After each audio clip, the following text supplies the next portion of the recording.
Hi, I'm Ava. Welcome to the Serenity series, a show where we explore our mind in order to enhance ourselves. Each week, we deep dive into a new topic with Payal Mehta. And this week, we're talking about the fear of failure, something we hardly talk about. Let's allow Payal to expand on that. Payal, hi. Thanks, Eva. Hi. So today I would like to talk about the fear of failure. It's something that all of us have gone through at some point in our life.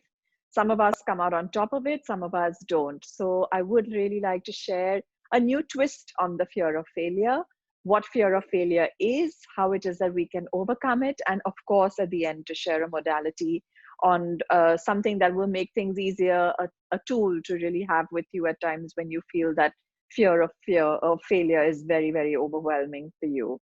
So it's something that we've all experienced in life where I failed at something, we've all failed at something. Some of us feel that we're never going to try it again. And I think that that goes across board, across various ages or stages in our lives, across small projects, big projects, relationships, jobs, about ourselves. We think of ourselves as failures. There are many aspects to it, but what I would really like to touch upon today is the prospect of failing presents such a psychological threat to us as individuals that fear of failing supersedes any sort of movement or motivation of success. So if I have this as my ball of failure, and then I'm thinking my motivation is there to succeed, but that ball is looming so large in front of me that the fear that I have of that, of to avoid the failure or all the emotions that are going to come with what I'm perceiving, what is going to already be my failure, is supersedes my motivation. And in that disconnect between the two, I decide that I'm just not going to do anything again. So I just give up. I say that this is not something for me. I may try it once, I may try it twice, and then that's it. And then that one failure becomes my whole identity of failure. That one failure defines me for the rest of my life and can probably even change my course of life, change my career option, change whatever it is that I want to do, everything. Maybe never even get into a relationship again, could be something like that. So the fear of that, of whatever is coming with the fear of failure, just supersedes everything else. Everything else is literally just dims in comparison to that fear of failure. So what I would like to really touch upon today is the what is underlying below that fear of failure. Why, if we take one step further down and further back, what is the fear of failure really covering for me? If I if I open up that layer, then it's really the fear of shame or embarrassment, which is something that I'm not willing to or able to deal with. So the shame of what will people say if I'm not good enough for this. You know, people will judge me for what it is. The embarrassment of that, the social embarrassment with my family, with my friends. You know, people supported me and I was not able to come out on top of it, and instead I failed. And that word failure just becomes everything that we are. And we project that failure into everything about ourselves, and we prevent ourselves from going forward and exploring anything new in our life at any point. So this failure, it's that pain, that painful, that pain of resentment, that pain of embarrassment, the pain of shame. When all of those are so intrinsic and so strong in us, the fear of failure becomes even bigger. So it becomes even stronger. It becomes even more difficult for us to manage anything. So I'm trying and I'm failing, and that would confirm what I already fear. So I'm already fearing that I'm not smart enough, I'm not talented enough, I'm not good enough, I'm not lovable enough. You know, and then what I'm already projecting in all of those fears, and the fear of confirming that unworthiness is stronger than the despair that I feel in giving up my dream. So I don't want to validate any of those emotions in any way whatsoever possible. So to protect myself, to protect my ego, to protect the shame that I may get if I'm not able to deal with if I'm not going to succeed, circumvents everything else, circumvents the need to even have a dream. And so I give up on a dream, and then I never live my dream. And then I don't want to think of another dream because I just feel this is never going to happen for me. So, it didn't happen this once, and so it can never happen again. And in that, I continue to project and project and project more and more and more fear of failure. And then that leads to so many different aspects of me not going forward with anything that I want. Procrastination being the number one in that. I just decide that I'm just not going to do it. It's not worth it because it's affecting my self-esteem. It's affecting, it can be the lack of self-belief. It can be self-esteem, negative self-esteem, low self-esteem, overthinking, seeking perfectionism. Surprisingly, perfectionism is also something about the fear of failure. We think that the perfect outcome and the perfect person having the perfect outcome would actually have everything together. But actually, the perfectionism and that constant search for perfectionism stems somewhere from this fear of failure. Then you also have different things like, performance anxiety, playing down compliments or positive feedback where you feel that, oh, no, I'm not comfortable, listening to anybody say anything nice about me. You also talk yourself out of opportunities as you feel unqualified. So you'll always think that, no, I'm not qualified enough to do that. I don't think that that is something for me. I don't think that I can do this, things like that. So the shame, the embarrassment, the fear of the validation of everything that you felt about you perceive yourself to be in the negative context, all of that just plays like the most amazing roles in me having more fear of failure and prevents me from doing everything that I would like to do in my life. And then I just give up. At some point, it's not even important for me to have a dream, to have any sort of achievement towards a dream or anything. I just, I resign myself to whatever it is, accept whatever is going on, and move forward from there. So that's how we are majority of the time. Not everybody, but a lot of us face that, and a lot of us feel that, and a lot of us feel stuck in that. Do you know that more between successful and unsuccessful people, what is the difference? Successful people have failed much more than unsuccessful people. Don't you think that's an amazing fact? And I just think It is that's an amazing incredible. fact. It It's is. incredible, right? Because they have put themselves out there. They have faced whatever the fear or whatever the failure or so-called failure was. They have learned from that failure. And for me, I think the most important thing is, if I look at failure equals feedback. So failure isn't something negative. It's actually feedback on how I can go forward and move forward with something that I've learned on what this didn't work or couldn't work or wasn't meant to be. But this would be a way of me having a process of knowing that these are the other options that I have. So this is what Thomas Edison had said, Eva. I have not failed. I've just found 10,000 ways that won't work. And isn't that amazing? If I just had that thought process, if I had that attitude, for somebody like him who, just what an amazing achievement. So, it's like never confuse a single defeat with the final defeat. So there are going to be defeats, and there are going to be different aspects in life where we haven't achieved the kind of outcome that we would have liked to achieve, but that isn't the final outcome of my life. Like I'm existing, I'm living, I have all these moments, I have all these days, I have all this time to allow myself to try again and to continue trying, and not worry about the embarrassment and the shame that's going to come with that. Because honestly, when you give in, when you accept the embarrassment and shame that you feel you're going to get, people actually look up to you for actually having tried and had the courage to try.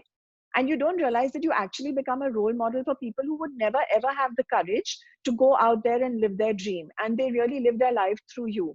And we never see it that way because we always feel that, oh, I'm not good enough.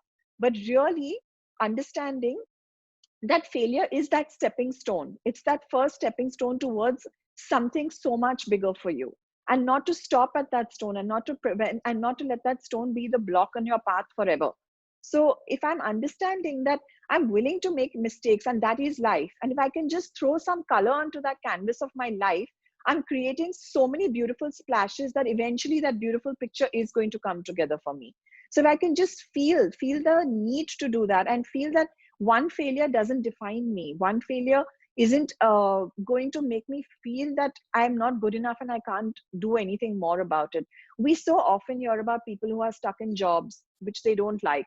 They're just doing it because they don't have the ability to move to another job, they can't change their careers, and they constantly live in the fear of failure, of what if I try, then I'm not going to succeed. But the point is that if I I'm in a job which I'm not happy with and I'm not liking, what is my true authentic self really wanting to do? What is my passion? What is my love for life? I don't have to give up my job to do it, but I have the time to pursue something and to connect with that passion of mine. And who knows where that passion of yours can lead you? It can lead you to anything. It can lead you to you having both your career options, not necessarily having to give up one for the other. It can also be that that passion becomes it turns out so beautifully that it actually becomes your actual career. It Yeah. happens so often where people just give up and they chuck everything off and they follow their passion and they're able to do it, and they started small. So all I'm saying is start small and follow that dream. Don't give up on that dream. So when we recognize our failures as learning experiences, then it's a much easier way to accept whatever has happened and how we can move forward on that. So here I would like to introduce about this quantum physics professor and Dr. Joe Dispenza. So he talks a lot about. I'm not going to get into the whole detail of it, but you all can all Google him. There are a lot of videos on YouTube, and he talks about an elevated emotion in the body. So he says when we are thinking about our future, we have to project in our minds the elevated emotions about what our future and our goal is. So you actually live that. You live that future that you would like for yourself. You feel those emotions in your body. And when I'm feeling those elevated emotions in my body, I'm bringing it into the present reality of my body. When I'm bringing it into the present reality of my body, I'm bringing it into the present reality of my life. So it's really like a little seed in comparison to, of course, everything that he talks about. But it would be really interesting for you all to go through that and learn more about what he says regarding that, because it's very interesting to know that how you can manifest so many things in your life when you actually feel those elevated emotions. So when I use the word elevated emotion, I basically mean things like what I would feel when I have my goal. So it could be like happiness, joy, confidence, success, motivation, excitement, acknowledgement, respect, recognition. These are all elevated emotions. So if I'm actually making myself visualize that for myself and feel those emotions in my body, I'm bringing that reality, that future reality into the present now. And when I'm doing that, I'm training my mind to also feel that and to bring that into my life. So when I'm feeling that new state of being, when I'm in that new state of being, I'm actually transcending the emotion of fear. So I'm actually transcending all of that that is stopping me from reaching my goal or even having a goal. And then that new energy brings about a new personality, which then brings about a new personal reality into my life. So it's a really, really interesting concept and it works. There have been many, many people who have done it and who have really found the benefits of his work. So definitely worth looking into that. The other point that I would like to bring up is understanding that there is no failure. There is only feedback. And if I have to look at it that way, Eva, if I just said that statement to you, how does it feel having heard that? That this isn't your failure, this is just feedback for you. Such a relief, isn't it? Right. Perfect word. It's the first, right? It takes the pressure off immediately. And you just Yeah. feel that, oh, okay, that's a nice way of looking at it. That's a nice way of perceiving it. That's a nice way of thinking about it. Because then I am able to see what is it that I could have done differently, could have done better, maybe, could have, and I take that. So, when I'm deeming myself as failure, I see myself failing when I'm not reached the desired outcome. And then I say, okay, I failed. But isn't that a very narrow path of looking at things in life? Because actually, there's so much more in the terms of the perspective. So if I'm just looking at it like blinders, I'm saying, okay, goal, I didn't get the goal, so I'm a failure. But if I just expand my perception to even this, I'm understanding that there were so many opportunities along that path of me, even doing whatever I did, all the knowledge that I gained, all the effort that I put in, things about myself that I discovered that I didn't have. These are all all tools for my toolkit, which I can put together. So am I not broadening my perspective and then not looking at it really to as limited, just limited to, oh, it was just the goal and I didn't get the goal and so I'm a failure. So feedback, you really look at it as feedback. The other point is to ask yourself two very, very important questions. Did I give my all to what I wanted to do? And sometimes, in the honesty and the honest reality of it, we probably haven't. We maybe haven't. So if you're depending on what your answer is, if not, what would happen if I did give it all I wanted to do? What would happen then? And the second question is, do I go after what I want in life? Sometimes the answer is yes, sometimes the answer is no, I avoid doing that. And if not, what would happen if I did? So initially, when I asked myself these questions, I didn't feel that I could say yes. So, for me, it was like the next part would be like, what if I did? And then I realized somewhere that I know what I wanted to, but I was never possibly really fully committed to going after it. Like, yes, it was there. It was somewhere in the background. It was something that I would have wanted to do. But if you're talking about that fierce determination and commitment and effort, did I put that in? Probably not the first time round. So I learned that from my experience of not having put that in, and that was how I could do it differently another time.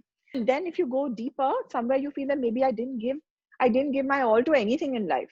Maybe I just existed. Maybe I just, I was okay with whatever came my way. And I didn't really have like, okay, if this came my way, fine, I did it. But I really focus on what I truly wanted and put effort towards that? Maybe not. So that comes out of a learning, out of something where, we feel that we haven't succeeded. So when I know, it's a terrifying outcome for me, right? When I'm failing, I'm failing that just the idea of me not getting what I want is a very terrifying idea. It's almost horrifying that, should I even try doing it? I mean, because it's possibly not going to happen. So, it's a fear. Again, it comes back to fear and core beliefs, topics that we have touched upon. So it comes back to that fear within me where I'm literally probing my darkest insecurity about myself, about my abilities. And it's a defense mechanism. And it's a defense mechanism I'm using to protect my ego from the truth. So I'm scared to find out that I'm really scared to know that I may not be as talented as I thought. So better not try at all. I'm not as good as I would have ever thought I would want to be. Better I don't try it at all. And that again also sinks down into the fear of failure.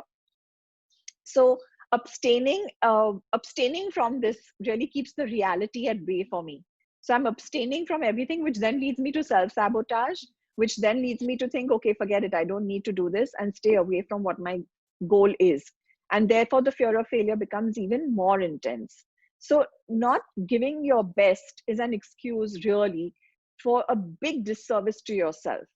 And you're allowing yourself to waste your talent. Each of us has something exceptional about us, something exceptional that no other being on the planet has. You have to point out what your brilliance is, what you are exceptional for. So it's not necessarily a thing of a job. It's not necessarily, it's a quality. What am I exceptional at? What am I passionate about? What do I love? Where do I feel myself when I'm doing something? So it could be anything. It could be playing cards, it could be gardening, it could be golf, it could be swimming, it could be teaching others, it could be so NGO service, whatever it is for me. What is my brilliance? And don't allow yourself to waste that talent because something once in your life didn't work out, and therefore you have the fear of failure of even trying or going back to anything. So just accept the result of whatever it is as feedback. And I think that is something which eases your ego also. It doesn't make you feel as, like, exactly as you said, like, what was the word you used? Relief. Yeah.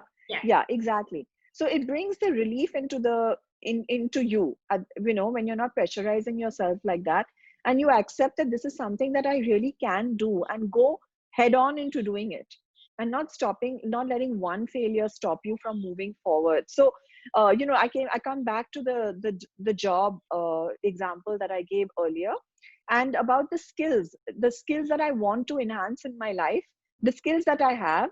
Maybe I'm not able to change my job, but the skills that I can use to enhance my life simultaneously, along with doing whatever I'm doing currently, even if I may not be happy and I don't have any other option in this aspect of my life. But in this aspect of my life, I do have the option. I have the option of exploring. I have the option of enjoying what I'm going to do. I have the option of fulfilling my passion. We come up with that same excuse, I don't have the time. But if I reorient my entire life to how what is important to me, then this is also important to me as much as this. This is the income that I'm getting, but this is the income that I'm giving myself. This is how I'm nourishing myself, which is equally important when I'm focusing on the things that I love, my authentic self, which brings out my true nature, brings out my love for things, helps me to connect better to where I am. So these are things that are important, and you feel free, you set yourself free when you do this. You give yourself a purpose, because this is a purpose that you love, it's a purpose that you enjoy. So the fear of failure then doesn't play such an enormous role, because this is something that you love, you accept, you enjoy. So you can even bring that about into the whole process, which allows you to ease yourself back into probably a larger goal or a larger motivation for yourself. Through failure also comes genuine respect for ourselves for having tried. Yeah. At that point, do I look at myself as I'm the failure, or like real the guts, the courage, and the respect for myself to have put whatever steps I took, whatever tools that I could get, whatever initiatives that I put forward, to follow that even to some point is real courage, because many people don't do that. Many people just sit back and just say, no, there's no point in me even thinking of doing that, because it's not going to work. Here, Mm. if you have done it, it's okay to experience it not to the whole and how you would have liked to see it end, but you actually took that step, which makes you 10 times more courageous than the person who's sitting back in his room and saying, no, I'm not going to do it. And you have to really give yourself a pat on the back for that, and look at that as an achievement and not as a failure, because Mm. you took that step to step out of your comfort zone, which is something that it takes all your will and power to do that, to step out of your comfort zone, because that's all the security that we know. So even Mm. having gone out of that, taken one step out of that boundary that you have made for yourself, that in itself is something that is totally incredible, and you need to see that for what it is. You have Yeah. stepped out of your comfort zone, you have put yourself out there, you have of course the fear it'll come, of course it'll come, and you're thinking, oh my god, am I doing this, should I be doing this, I'm not sure, is it going to reach the clientele that I want, is it going to reach whoever it is that I'm aiming for? You do have these fears, but that shouldn't stop you from going for it the way you want to go for it, however that may be for you. That is the most important thing. I think I've given you this example before, Eva, on a one-to-one session, where I've said you're in a locked room and I'm saying, Eva, this is the key to success. You can open up that door of opportunity whenever you want. This is the key to it. Now what you do with that key is so important, isn't it, Eva? Because Yeah. you can choose to just hold it in your hand and never open up that door and just be in the comfort of those four walls. Two is, I can put the key in, but I can go on turning the key the wrong way, isn't it? So turning it the wrong way, if I have to give it an analogy, I'm giving into the fear and I'm just saying no, and I go on turning it the wrong way and self-sabotaging and preventing myself from doing anything, and procrastination and all those negative emotions that we spoke about. I'm turning the key the wrong way, so the door will not open. Or the third thing is to have the courage to turn it the right way and know that that is the right way, and know that that door of opportunity is open to anything that you want, because we all deserve what we want. We all deserve what we would like to have in life. And if you just stay with that I am deserving, it really overcomes at some point, it will, when you remind yourself of that, it will overcome the fear of failure, and it will really fade down the intensity with which I feel the fear of failure, and therefore I don't want to do anything to try. Beautiful. I feel so inspired right now, Kyle. It's just, thank you for that fresh perspective on fear of failure.